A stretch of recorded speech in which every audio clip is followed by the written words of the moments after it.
आशक इजोत में अहाँ के स्वागत अछि। यह कार्यक्रम हमरा के एकटा अवसर प्रदान करै छै कि हम बाइबल सँ जुड़ल चीज के अध्ययन क सकी आ यह जानू कि हमरा जीवन के लेल परमेश्वर के इच्छा की अछि। ई उद्देश्य के संग हम यह कार्यक्रम अहाँ के लेल प्रस्तुत क रहल छी। कृपया क देखू आ सुनू ताकि परमेश्वर अहाँ के जीवन के मार्गदर्शक ठहरे।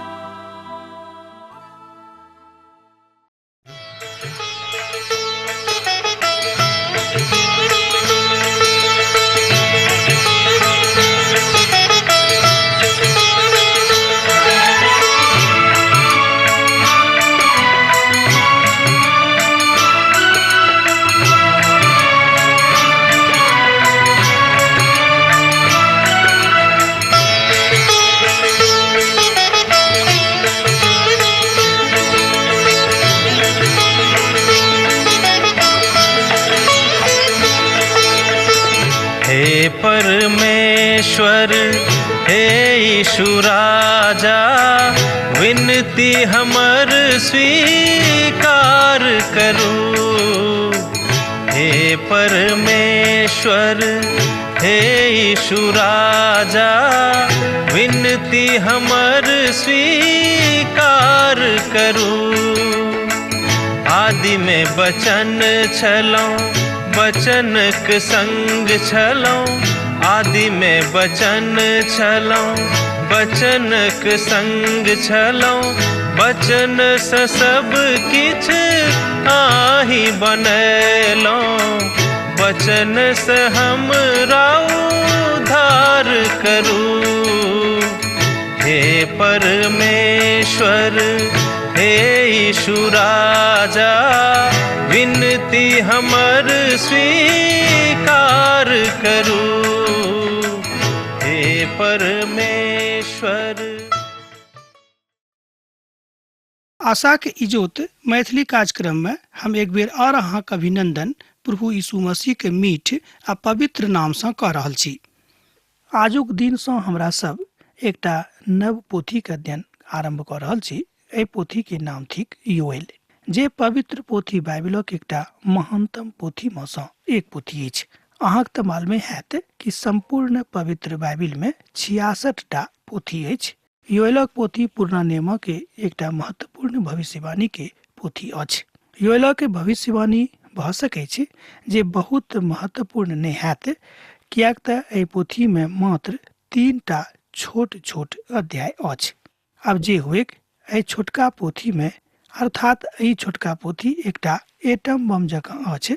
ई तऽ बड़ मानल आ जानल कथा अछि, बात अछि। आ यह बात पवित्र पोथी में जे हमरा लोग अध्ययन कऽ रहलहुँ हैं, प्रभु के महान महिमा का प्रकट करैत अछि। तहना बाजि सकै छी कि ई पोथी भविष्यवाणी के एकटा महत्वपूर्ण पोथी में सँ एक पोथी अछि। पोथी के विशेषता हुनक लेखक के विषय में जानै छी। और सबसे पहिने हमरा लोग योएल के पोथी के लेखक के विषय में सीखब आ जानब। हमरा सब योएल भविष्यवक्ता के विषय में बहुत कम जानकारी राखै छी। हुनका विषय में एही पोथी के एक अध्याय के एक पद में बतावल गेल अछि, जे स्पष्ट करैत अछि कि एहि पोथी के लिखनिहार वह रहत। ओहिठाम एहि तरह बाजल गेल अछि। जँ अहाँ पवित्र पोथी अछि तऽ खोलि लिअ योएलक पोथी एक अध्याय के एक पद के। प्रभु के वचन जे पतुएलक पुत्र योएलक लग में पहुँचल ओ ई अछि। एतद एहिठाम एहि बातक स्पष्टीकरण भऽ जाइत अछि कि एहि पोथी के रचनिहार वह रहत, अर्थात प्रभु हुनके सँ एहि पोथी के लिखौने छलखिन। प्रभु के वचन पतुएलक पुतक लग में आयल जे प्रभु के वचन छल। योएल शब्दक अर्थ होइत अछि यहोवा परमेश्वर ठिकाहा। आर ई ओहि कालक बात छल जे बड़ साधारण नाम छल। दोसर गप में योएल ओहि काल में, जे काल में योएल एहि संसार में रहते, ओहि काल में योएल नाम बड़ प्रसिद्ध नाम छल, बहुत लोकक नाम छल। एहन किछु लोक छथि जे तुरंत उपसंहारक लग में आबि जाइत छथि जे योएल भविष्यवक्ता सामुएल के भविष्यवक्ता के पुत्र छलाह। दोसर गप में योएल भविष्यवक्ता सामुएल भविष्यवक्ता के पुत्र छलाह। पहिल सामुएल तकर 8 अध्याय 1 पद और 2 पद में एहि बातक एहि तरह बतावल गेल अछि। आ जहन सामुएल वृद्ध भऽ गेलाह तहन ओ अपन पूत सभक इसराइल के प्रशासक ठहरौलथि। ई छल पद 1। अब हमरा संगे देखियो पद 2 का। हुनक जेठ पुतक नाम योएल रहन और दोसर पुतक नाम अबियाह रहन। ई सब बेसरबा में न्याय करैत छलाह। पहिल सामुएलक पोथी 8 अध्याय के 2 पद का हम अहाँक लग में पढ़लहुँ। आ जहन हमरा सब आगाँ पदक पढ़ब त पाएब जे अपन पिता के बाद ओ जे बात हुनक पिता छलाह एहि तरह के गुण ओहि पूत में नहीं रहन। एतद हमरा लोकनि बाजि सकैत छी कि निश्चित रूपे एहि पोथी के रचनिहार सामुएल के पुत योएल नहीं छलाह। एहि बातक एहिठाम स्पष्टता के साथ हमरा लोकनि देखैत छी, कियाक त हुनक पूत सभक व्यवहार पिताक जकाँ नहीं रहन। जँ हुनक व्यवहार हुनका जकाँ रहथिन तहन हमरा लोकनि बाजि सकैत छी शायद वह रहत। मुदा हुनक पूत हुनक बाट पर नहीं चललाह। देखियो पद 3 के। मुदा हुनक पूत हुनक बाट पर नहीं चललाह। ओ सब लालच में आबि क घूस ले छलाह आ न्याय के भ्रष्ट करे छलाह। पहिल सामुएलक पोथी 8 अध्याय तकर 3 पद एहि बातक स्पष्ट कऽ दैत अछि। हुनक पूत सब लालच में पड़ि गेल छलाह। सामुएलक पूत सब ओहि तरह नहीं छलाह जेना कि हुनक पिता भविष्यवक्ता रहथि। अच्छा, जहन हमरा सब योएल के प्रति देखै छी जे पोथी के रचनिहार छथि, ओ महान भविष्यवाणी कयने छथि। हुनका में परमेश्वर के सबटा गुण व्याप्त रहन, अर्थात ओ परमेश्वर नहीं छलाह, मुदा प्रभु के आज्ञा के पालन करऽ वाला सबटा गुण हुनका संग में रहन। हुनका मन में, हुनका हृदय में, हुनका चाल चलन में छलनि। तैं हमरा लोकनि बाजि सकैत छी कि निश्चित रूपे ई भविष्यवक्ता सामुएल के पुत नहीं छलाह। योएल अपन भविष्यवाणी यरूशलेम और यरूशलेम के लग पास में वही प्रक्षेत्र में कयने छलाह। हमरा लोकनि एहिठाम देख रहलहुँ हैं कि कोन काल में योएल अपन भविष्यवाणी के कयने रहथि। वो अपन समस्त भविष्यवाणी में बेर बेर प्रभु के घर के विषय में घरक ऊपर गप करैत छथि आ बाजैत छथि कि अहाँ सब सावधान भऽ जाउ, कियाक त प्रभु के न्याय होबैया अछि। उदाहरणक लेल योएलक पोथी 1 अध्याय के 9 पद में एहि तरह बताओल गेल अछि। प्रभु के भवन में नहीं तो अन्न बलि आ नहीं तो अर्घ बलि आबित अछि। हुनक टहलुआ जे सब याचक छथि ओ सब विलाप कऽ रहल छथि। योएलक पोथी 1 अध्याय तकर 9 पद एहि बातक स्पष्ट कऽ दैत अछि जाहि पोथी के अध्ययन हमरा लोकनि कऽ रहलहुँ हैं। ओ यरूशलेमक नाम लिखने छथि। एहि बातक समापन योएलक पोथी तकर 3 अध्याय के 20 पद में होइत अछि।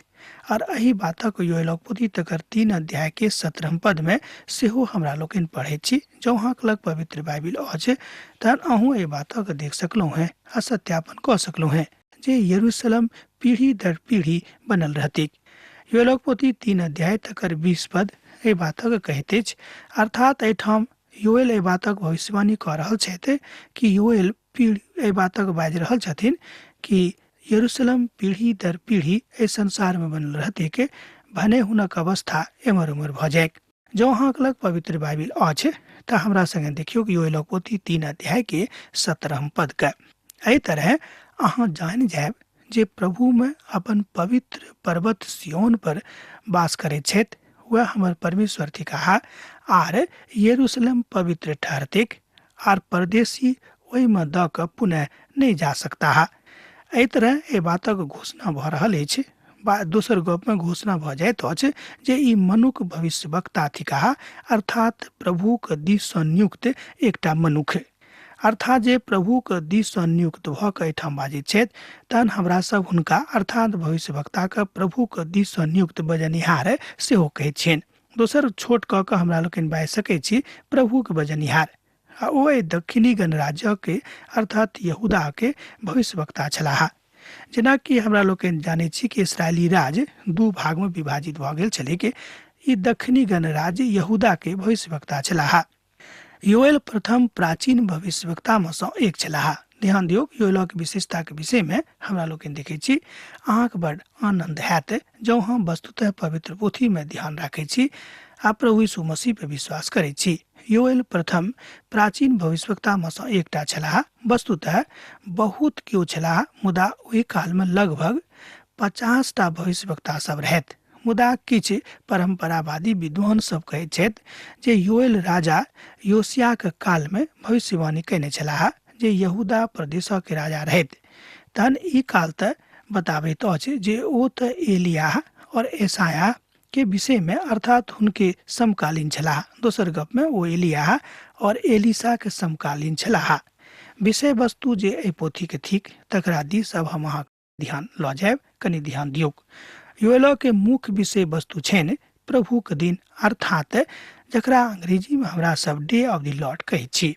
ओ एहि विषय में काल से आगाँ 5 बेर कहैत छथि। योएल पोथी 1 अध्याय के 15 पद में, लिख लेब तऽ लिख लिअ, नीक रहत।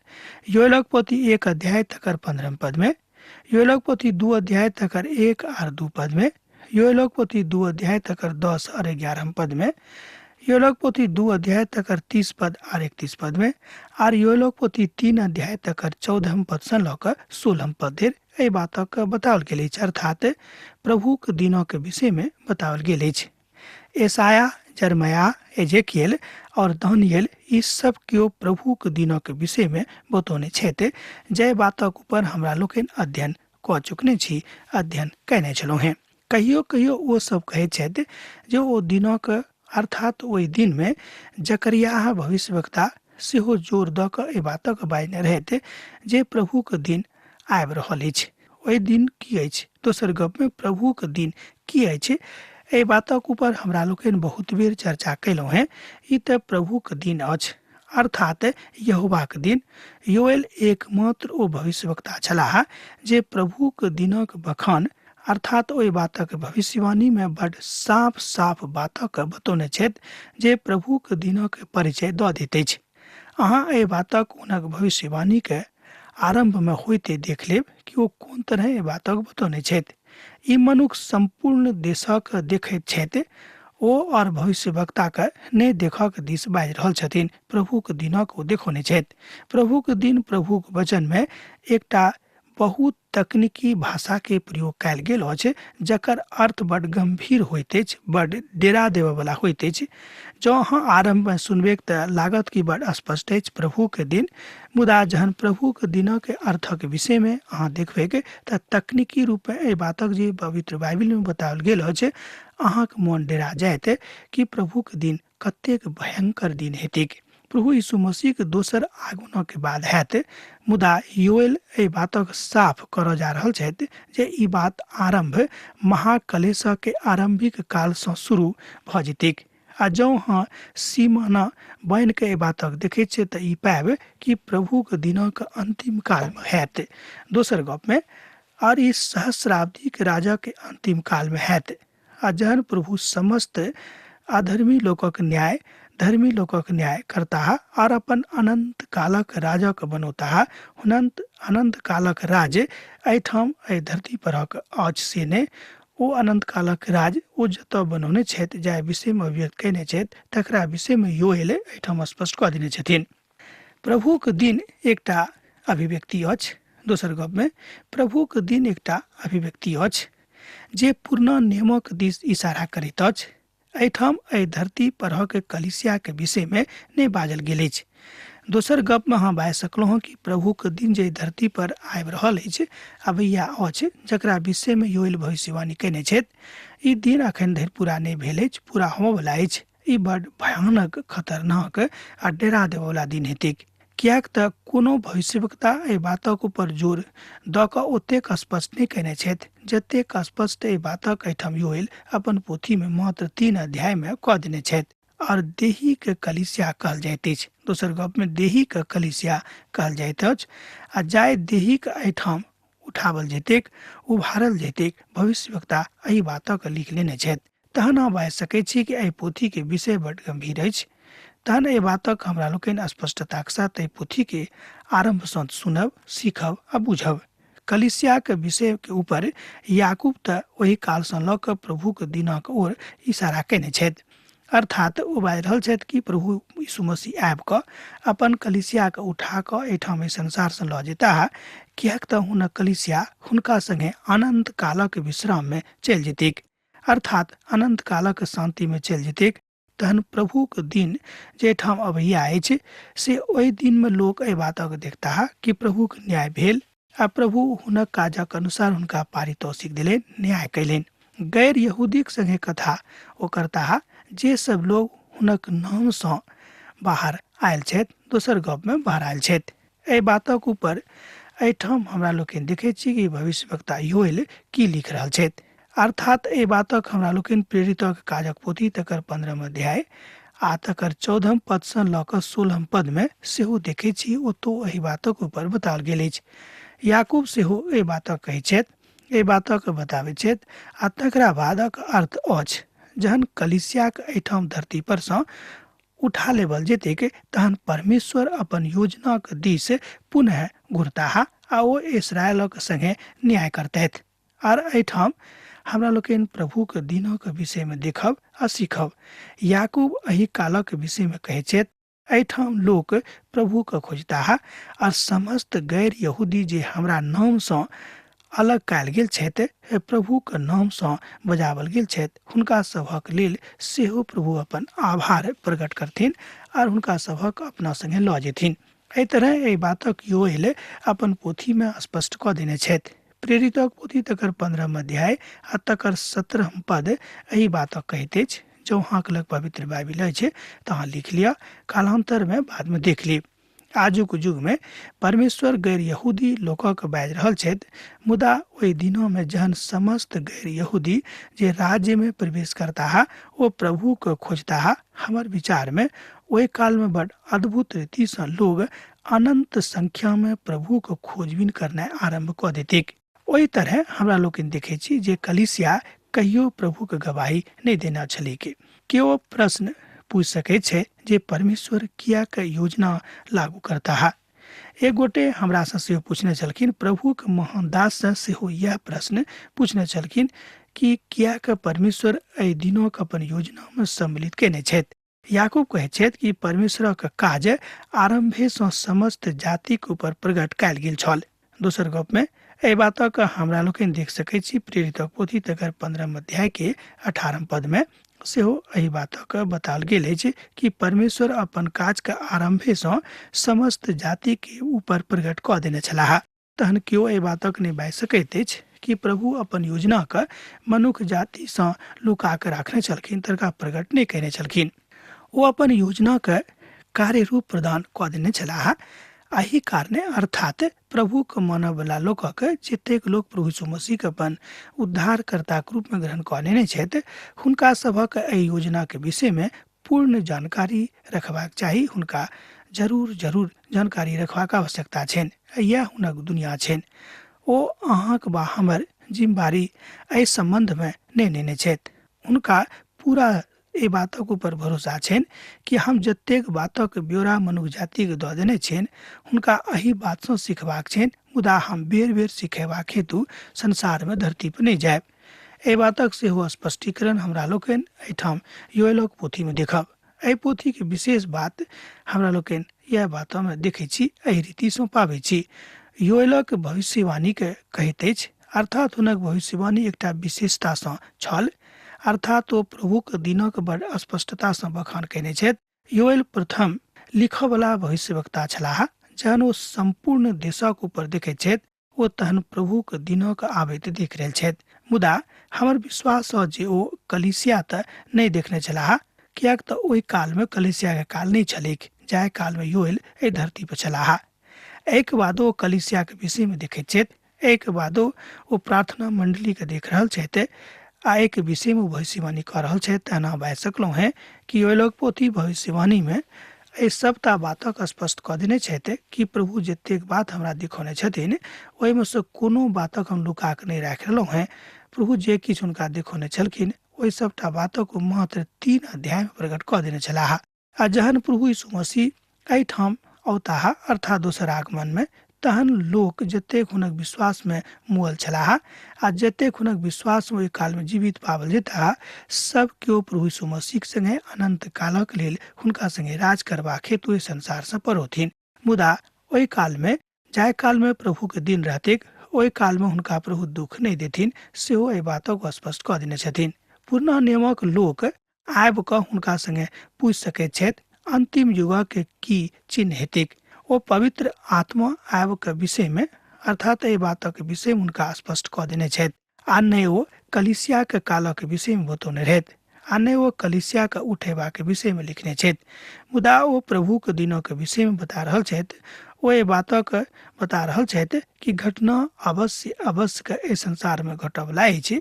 एही बातक भविष्यवाणी कालांतर में हमरा लोकनि देखे छी जे हुआ बला छै कि जाय बातक हमरा लोकनि पवित्र पोथी के अंतिम पोथी अर्थात प्रकाशनों के पोथी में देखे छी, कियाक त एहि बातक प्रकाशन पिता परमेश्वर यूहन्ना के सेहो प्रकट क देने रहथि। एहि तरह हमरा लोकनि बाजि सकै छी कि प्रभु के दिन अबैया अछि। हमरा सब गोटे के अपन मनोक तैयारी करबाक अछि। मनोक तैयारी के साथ एहि रीति पर हमरा सब गोटे के आगाँ जेबाक अछि। जहन ई दिन आरंभ भ जेतैक, मत्ती रची सुसमाचार तकर 24 अध्याय आ तकर 15 पद में ओहि बातक विषय में बतावल गेल अछि। जहन ओहि उजाड़े वाला आ घृणित वस्तु के जकर चर्चा नबी दानियल कयने छथि पवित्र स्थान पर ठाढ़ भेल देखब। मत्ती रची सुसमाचार तकर 24 अध्याय आ तकर 15 पद एहि बात कहैत अछि।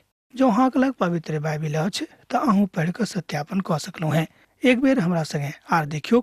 जहन ओहि उजाड़े वाला घृणित वस्तु के जकर चर्चा नबी दानियल कयने रहथि पवित्र स्थान पर ठाढ़ भेल कऽ अहाँ देखब। एहि बातक साफ साफ बताओल गेल अछि जे राति में आरंभ भ जेतैक, अर्थात प्रभु के दिनक आरंभ राति में हेतैक आ यह महाकलेशक कालक आरंभ सेहो कऽ देतैक। आ जे होइक इब्रानी के दिन सर्वदा सूर्यास्तक बादे आरंभ होइत अछि। हमरा लोकनि ओ बातक इब्रानी के इतिहास में देखै छी कि इब्रानी के दिन राति में सर्वदा आरंभ होइत अछि। आर जतेक गैर यहूदी बाजैत छथि ओ एहि दिनक प्रथम साँझ और प्रथम बिहान सेहो भऽ कऽ देखताह। एहि तरह हमरा लोकनि पवित्र पोथी के आरंभ कऽ कऽ सब बातक सीखै छी। अब आजुक अध्ययन हमरा एहिठाम समाप्त करबाक आज्ञा दिअ। दोसर दिन दोसर कार्यक्रम में अहाँ से पुनः भेंट हैत। यीशुक नेह अहाँक जिंदगी में बनल रहेक। आमीन। हमर विश्वास अछि कि ई कार्यक्रम अहाँके लेल लाभदायक सिद्ध अछि। हम चाहै छी कि अहाँ अपन आशीषके हमरा संग साझा करू। जँ अहाँके नजीक बाइबलसँ आ जीवनसँ सम्बन्धित कोनो प्रकारके प्रश्न भऽ सकै अछि तऽ अपन समस्याके लेल प्रार्थना करबाके लेल जँ चाहै छी तऽ हमरा फोन नंबर पर जरूर संपर्क कऽ सकै छी। परमेश्वर अहाँ सबके लेल एकटा सुन्दर, सुखद, आनंदित दिन प्रदान करैक।